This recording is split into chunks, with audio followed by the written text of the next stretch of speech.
where property prices are recovering the fastest in New Zealand. My name's Tama Singh. I am a property investor and coach, and I've mainly been known for property flipping. And when you look about market trends and where things are moving in percentages, flippers don't really pay too much attention to that because they try and get in and out of a deal in maybe 3 months. If you want to be a very astute, savvy investor, you have to know about everything that's happening with all things property, which is why I pay attention to this. In Auckland and Wellington, those are the two places where One Roof and their data and their experts have said property prices will not go back to the peak, which they've got it at June 2022, for the next 3 years. Auckland being 2028 and Wellington 2031. Now, the places that are actually now sort of back at where they were at those levels is Queenstown Lakes, which is now exactly what it was like in January 2022. So if you bought in January 2022, chances are you haven't lost any equity. And number two, which is almost there, is Christchurch. People that bought in those two locations, even at the peak of the market, are now safe.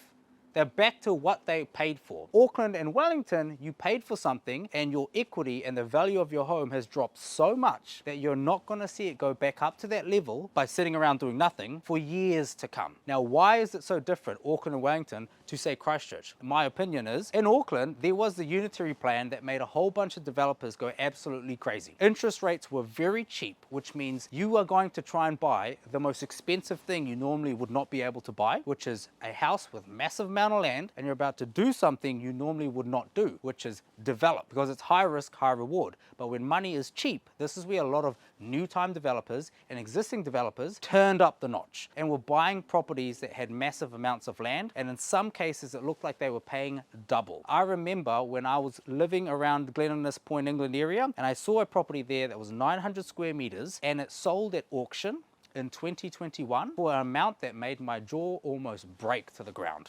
It was $2.3 million, and now that property is only worth around about 1.4 to 1.5. The house is munted, you're just paying for the land. And when they bought it and settled on it in 2021, to this day, June 2nd, 2025, they've done nothing to it. So they clearly overpaid. When this was happening in 2021, 2022, it just lifted the entire value of every street. All streets, all suburbs in Auckland and in Wellington, because developers were coming in and just literally spending crazy money. And so when you went to go get your house appraised from an agent, the agent would say, well, that house there sold for 2.3 million. And you're just sitting on a little 3-bedroom home in a suburb where you've only got 500 square meter land. And the agent would say, I reckon I can get you 1.2 million for yours, when you only thought you were going to get $1 million. Expedite this on every single street and suburb in Auckland and Wellington. Everyone's expectation went high. Buyers went up as well because they realized, well, this is just the game now. And then this is where the bubble, if you were to say metaphorically, burst. Christchurch and Queenstown Lakes. In Queenstown Lakes, it's always been, they just buy a nice house, good location, water view, that's it. So it was, you could control and see the value of these houses. There wasn't something that was just theoretically making the house 2 times more valuable. Same in Christchurch. But in Auckland, there was something behind, like just white collar value of land that was just going up 1.5 to almost double the price that buyers could not see, if that makes sense. So that is why Auckland and Wellington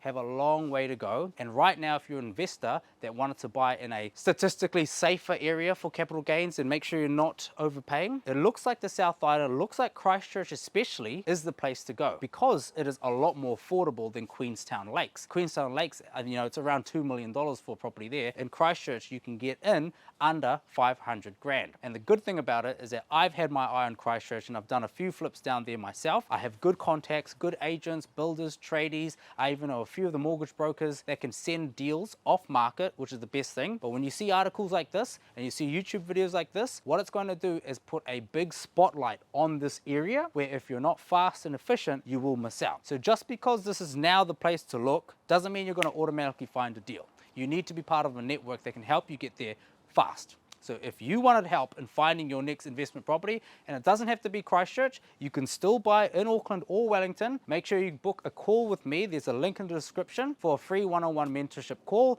and I can see how I can help you and tell you what I would do if I was in your situation.